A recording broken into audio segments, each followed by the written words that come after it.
Assalamualaikum. This is Dr. Adil Ayub. Today I will discuss about management and treatment of acne. यानी आज मैं आपको acne की जो मैनेजमेंट के बारे में बताऊंगा कि एक्नी जो है इससे आप जो है कैसे बच सकते हैं और इसका इलाज क्या होता है। पिछली वीडियो में मैंने आपको एक्नी के बारे में इंट्रोडक्शन दिया था और एक्नी की टाइप्स के बारे में बताया था कि एक्नी जो होती है इसकी क्या क्या टाइप्स होती हैं। तो आज की जो वीडियो है इसमें हम इसका ट्रीटमेंट डिस्कस करते हैं। तो ट्रीटमेंट से पहले हम एक्नी को उसकी सिविरिटी के हिसाब से ना हम 3 कैटेगरीज़ में डिवाइड करती हैं। सबसे पहले तो एक माइल्ड कैटेगरीज़ होती है और उसके अलावा mild to moderate and moderate acne and severe acne. तो इन तीनों में एक्नी का जो प्लान है, ट्रीटमेंट प्लान, वो डिफरेंट होता है। जो माइल्ड एक्नी होती है, माइल्ड एक्नी जो होती है इसमें कॉमिडोन्स होते हैं। कॉमिडोन्स का जैसे कल मैंने बताया, कॉमिडोन्स को कहते हैं वाइट हेड्स या ब्लैक हेड्स। ओपन कॉमिडोन्स होते हैं एंड क्लोज्ड कॉमिडोन्स होते हैं। तो जो माइल्ड एक्नी होती है, माइल्ड एक्नी जिसमें थोड़े से आपके जो है वो ब्लैक हेड्स या वाइट हेड्स हैं, तो उसमें आपने ऐसा करना है कि आपने ऐसी चीज़ यूज़ करनी है जिससे जो है ऑयली सक्रीशंस जो है, जो सीबम जो होता है इंसान का सीबम, वो कम सिक्रेट हो। सीबम जो है ये कल मैंने आपको बताया था, पाइलोसेबेशियस यूनिट है, ग्लैंड्स होते हैं, सेबेशियस ग्लैंड होते हैं जो सीबम यानी ऑयली सक्रीशन जो है वो स्किन की सिक्रेट करते हैं। जब उनकी इन्फेक्शन होती है, इन्फ्लामेशन होती है, उसकी वजह से जो है वो एक्नी डेवलप होती है। तो अब हमारे पास कौन से ऑप्शंस हैं माइल्ड एक्नी को ट्रीट करने के लिए। माइल्ड एक्नी में हम बेंजाइल पेरोक्सीडेज और रेटिनॉइड्स जो हैं वो टॉपिकल स्किन के ऊपर अप्लाई करवाते हैं। इसके अलावा हम ऐसे सोप यूज़ करवाते हैं जिनके अंदर सैलिसिलिक एसिड होता है। और अगर माइल्ड एक्नी जो है वो थोड़ी सी सीवियर हो जाए, यानी रेडनेस उसमें डेवलप हो जाए, थोड़ी पस फॉर्मेशन और एक्नी जो है थोड़ी सी severe mild to moderate condition पे जब डेवलप होती है, तो ऐसी कंडीशन में हम उसमें थोड़े से एंटीबायोटिक्स ऐड कर देते हैं। तो एंटीबायोटिक्स जो हम माइल्ड टू मॉडरेट एक्नी में यूज़ कर सकते हैं वो एरिथ्रोमाइसिन यूज़ कर सकते हैं, क्लिंडामाइसिन यूज़ कर सकते हैं। तो हम जो है अब बेंजाइल पेरोक्सीडेज जो है वो आपने किस टाइम यूज़ करना है। बेंजाइल पेरोक्सीडेज जेल और क्रीम फॉर्म में, लोशन फॉर्म में आता है। ये याद रखें कि जो एक्नी होती है ये इसमें ऑयली सक्रीशन ज़्यादा होती है, तो फेस के ऊपर आपने क्रीम बेस जो चीज़ें होती हैं वो नहीं लगानी, क्योंकि क्रीम्स जो होती हैं वो ऑयल बेस्ड होती हैं। इसलिए अगर वो क्रीम्स आप चेहरे पे लगाएंगे तो क्रीम की वजह से और ज़्यादा जो है एक्नी वर्स करेगी। तो आपने चेहरे पे लोशंस अप्लाई करने हैं, क्योंकि लोशंस जो होते हैं ये वाटर बेस्ड होते हैं और ये स्किन के अंदर एब्जॉर्ब हो जाते हैं और स्किन को जो है ये ड्राई करते हैं। तो वाटर बेस्ड आपने लोशंस यूज़ करने हैं, क्रीम्स यूज़ नहीं करनी। इसके अलावा आप जेल यूज़ कर सकते हैं और लोशन, ये 2 चीज़ें आप एक्नी में यूज़ कर सकते हैं। तो जेल जो होती है ये मुख्तलिफ़ किस्म की जेल्स और लोशन आते हैं, जैसे क्लिंडामाइसिन के अंदर लोशन आता है, उसको आपने सुबह शाम जो है वो चेहरे पे अप्लाई करने हैं, डेलासिन टी के नाम से आता है।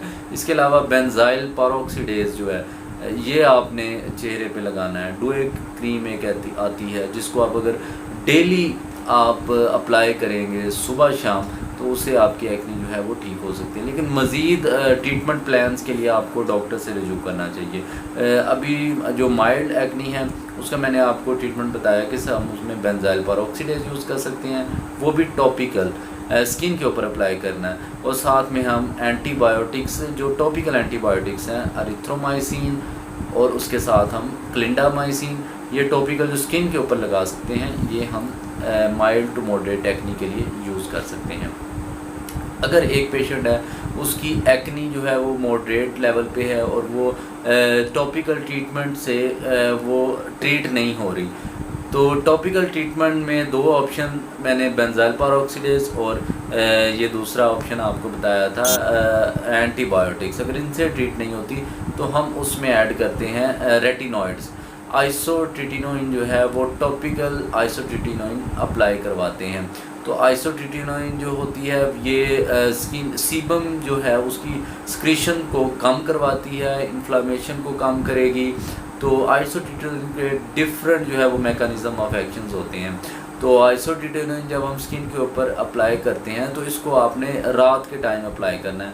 जो भी एक्नी की मेडिसिन है जैसे बेंजाइल पेरोक्सीडेज और आइसोट्रिटिनोइन, इनको हम नाइट टाइम अप्लाई करें और सुबह के टाइम इसको आपने चेहरे से वॉश आउट करना है। वो वॉश करने के लिए आप कोई भी सोप यूज़ कर सकते हैं। जैसे मैंने आपको पहले बताया कि सोप जो एक्नी के लिए यूज़ करना है, एक्नी बार सोप एक मिलता है, एक्नी 8 सोप मिलता है, सेंसिटिव बार सोप मिलता है, इस तरह डिफरेंट सोप मिलते हैं। लेकिन उन सोप के अंदर जो मेन केमिकल है वो होना चाहिए सैलिसिलिक एसिड, क्योंकि सैलिसिलिक एसिड जो है वो भी सीबम की एक्सक्रीशन को कम करता है। वो सीबम जो है कम प्रोड्यूस होगा, उसकी वजह से फिर एक्नी वर्स नहीं होगी। तो आपने ये वाले सोप यूज़ करने हैं।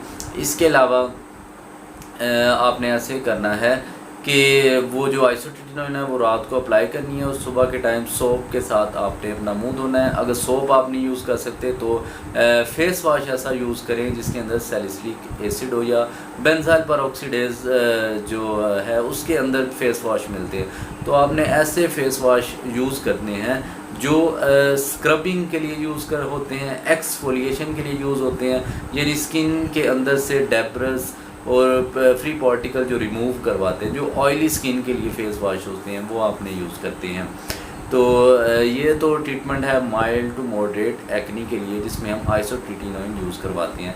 और आइसोट्रिटिनोइन जो होती है ये हमने तकरीबन 4 वीक्स तक जो है वो यूज़ करवाना, 1 मंथ कम से कम एक पेशेंट यूज़ करे। उसके बाद जो है टॉपिकल 1 मंथ, तब उसका जो है अफेक्ट आना शुरू होता है। तो दूसरे नंबर पे अगर एक पेशेंट है उसका टॉपिकल ट्रीटमेंट के साथ इफ़ेक्ट नहीं आ रहा, यानी टॉपिकल रेटिनॉइड्स के साथ भी उसका इफ़ेक्ट नहीं आ रहा, तो हम उसको सिस्टेमिक एंटीबायोटिक्स यूज़ करवाते हैं। सिस्टेमिक एंटीबायोटिक्स के अंदर यानी एंटीबायोटिक उसने खानी है मुंह के ज़रिए, तो उसमें हमारे पास डिफरेंट ऑप्शंस हैं। उसमें हमारे पास एक ऑक्सी टेट्रासाइक्लिन एंटीबायोटिक है जो हम यूज़ करवा सकते हैं। लेकिन ऑक्सी टेट्रासाइक्लिन का जो मसला है, ये एम्प्टी स्टमक लेनी पड़ती है और थोड़ी हाई डोज में लेनी पड़ती है।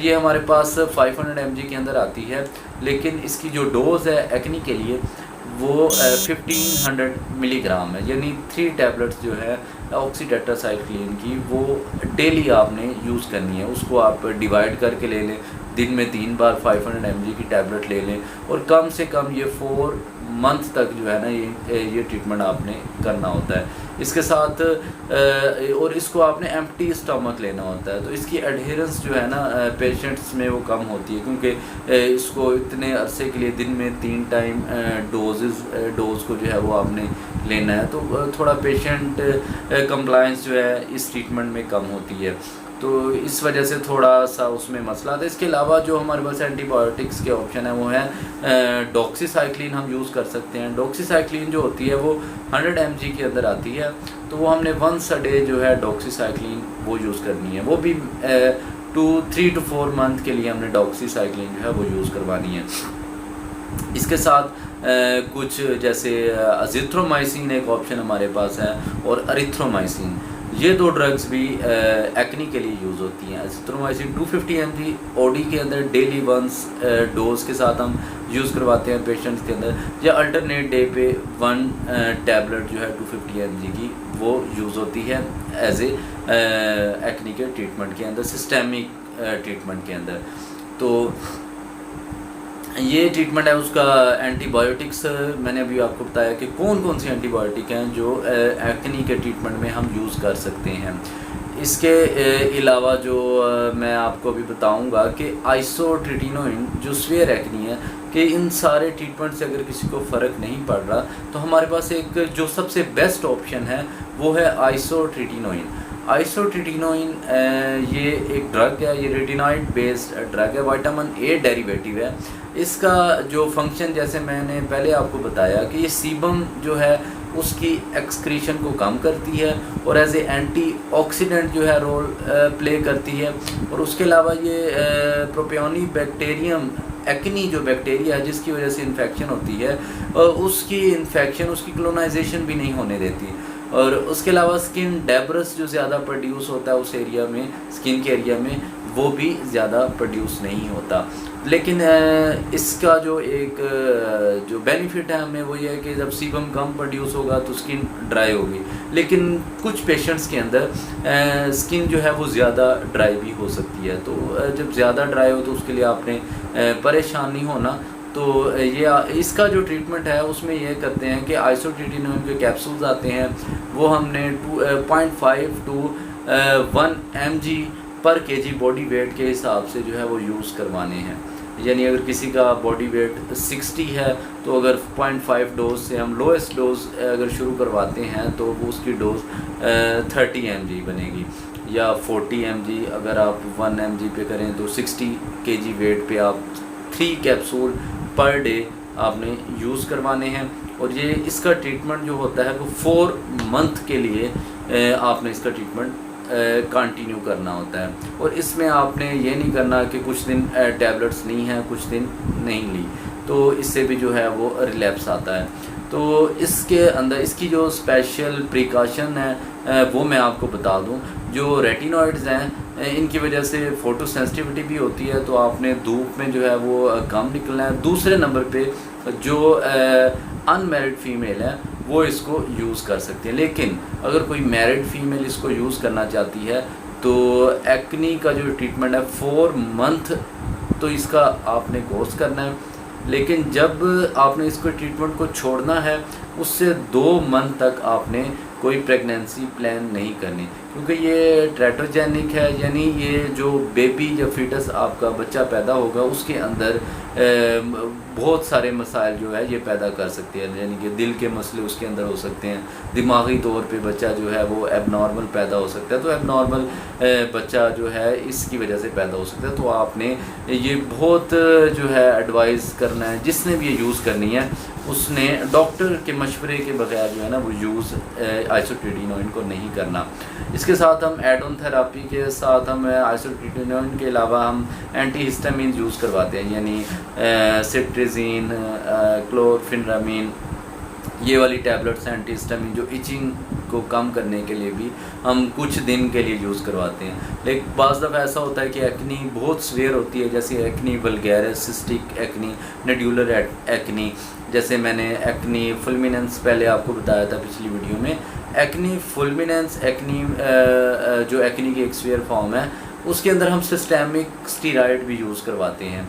कुछ अरसा के लिए हम स्टीरॉयड यूज़ करवाते हैं ताकि जो एक्यूट इन्फ्लामेशन हुई है वो कम सेटल डाउन हो जाए। फिर उसके बाद हम टॉपिकल ट्रीटमेंट जो है एक्नी का उसके ऊपर पेशेंट को ट्रीट करते हैं।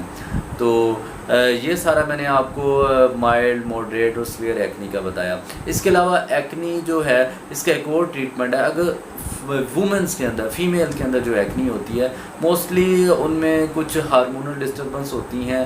तो वो मैंने आपको पिछली वीडियो में बताया था कि 2 हार्मोन जो हैं, एंड्रोजन हार्मोन यानी मेल हार्मोन और प्रोजेस्टेरोन हार्मोन जो होता है वो उसका काम ये होता है कि सीबम जो है इसको ज़्यादा से ज़्यादा एक्सक्रीट करवाता है। तो जब बंदे टीन एज से पास कर रहे होते हैं उस टाइम एंड्रोजिन और प्रोजेस्टेरोन का लेवल मेल और फीमेल में जो है वो एक्सेसिव लेवल पे होता है। तो जब वो ज़्यादा होता है उसकी वजह से सीबम एक्सक्रीट ज़्यादा होता है, तो एक्नी जो है वो डेवलप होती है। बाज़ फीमेल्स के अंदर एबनॉर्मल तौर पे ये ज़्यादा प्रोड्यूस होता है। उसमें एक डिज़ीज़ है जिसे हम पॉलीसिस्टिक ओवेरियन डिजीज़ कहते हैं। पॉलीसिस्टिक ओवेरियन डिजीज़ ये ऐसी डिज़ीज़ है, इसके अंदर सिस्ट जो है वो बनती है, मल्टीपल सिस्ट ओवरी के अंदर बनती हैं। तो उन सिस्ट की वजह से एंड्रोजन हार्मोन जो है उनका लेवल बॉडी के अंदर ज़्यादा हो जाता है। जब एंड्रोजन का लेवल ज़्यादा होगा उसकी वजह से मेल लाइक फीचर्स आएंगे, यानी बॉडी पे बाल आएंगे, चेहरे पे फीमेल के एक्स्ट्रा बाल आएंगे, तो हेयर ग्रोथ ज़्यादा होगी और चेहरे पे जब हेयर ग्रोथ ज़्यादा होगी तो हेयर फॉलिकल्स ज़्यादा बनेंगे और सीबम जो है सिबेशियस ग्लैंड भी ज़्यादा बनेंगे और उसकी वजह से सक्रीशंस वहाँ पे निकलेंगी और उन सक्रीशंस की वजह से फिर एक्नी होगी। जब एक्नी तभी डेवलप होती है जब एक्सेसिव सीबम प्रोडक्शन होती है, तो उसकी वजह से अगर वो ब्लॉकेज उनकी हो जाए तो कॉमीडोन बन जाते हैं, क्लोज्ड कॉमीडोन। अगर वो वैसे ओपन रहें तो ओपन कॉमीडोन यानी ब्लैक हेड्स, वो मैंने इसका आपको पहले बता दिया था। तो ऐसा अगर फ़ीमेल के अंदर होता है तो हम फीमेल के अंदर एंटी एंड्रोजन जो है वो यूज़ करवाते हैं। और उसके अलावा जो एक हार्मोन है एस्ट्रोजन, एस्ट्रोजन जो होता है वो इसका सीबम की एक्सक्रीशन को कम करता है। तो हम जो कंट्रासेप्टिव पिल्स हैं, कंट्रासेप्टिव पिल्स एक बहुत इंपॉर्टेंट रोल अदा करते हैं इसके अंदर एक्नी को पॉलीसिस्टिक ओवेरियन डिजीज़ में। तो ऐसी कंट्रासेप्टिव पिल्स जिसके अंदर एंड्रोजन हार्मोन और एस्ट्रोजन हो, तो वो जो है कॉम्बिनेशन बहुत ही अच्छा होता है। पॉलीसिस्टिक ओवेरियन की वजह से जो एक्नी फीमेल में डेवलप होती है, उसको हम वैसे भी यूज़ करवा सकते हैं अगर किसी में डिज़ीज़ नहीं है, क्योंकि जो एस्ट्रोजन है ये सीबम की सक्रीशन को कम करवाएगा, उसकी वजह से फिर एक्नी जो है वो भी कंट्रोल में आ जाएगी। तो ये लेकिन ये हम चीज़ें हम स्वेयर एक्नी में करेंगे या पॉलीसिस्टिक ओवेरियन डिजीज़ में करेंगे। एक ड्रग होती है डायना 35, ये उसके अंदर एक कम्बिनेशन है साइप्रोटिरोन एसीटेट, ये एंटी एंड्रोजन का रोल प्ले करता है। तो ये सारा कुछ आपको मैंने एक्नी के ट्रीटमेंट के मुतालिक बताया। अब नेक्स्ट इंशाल्लाह मैं आपको बताऊंगा कि एक्नी जो है इसके लिए कौन सा आप सोप यूज़ कर सकते हैं और कौन कौन सी चीज़ें मज़ीद क्या क्या एक्नी के लिए, एक्नी से बचने के लिए आपने क्या करना है, उस प्रिकॉशंस के बारे में आपको मैं नेक्स्ट वीडियो में बताता हूँ। So thanks for watching.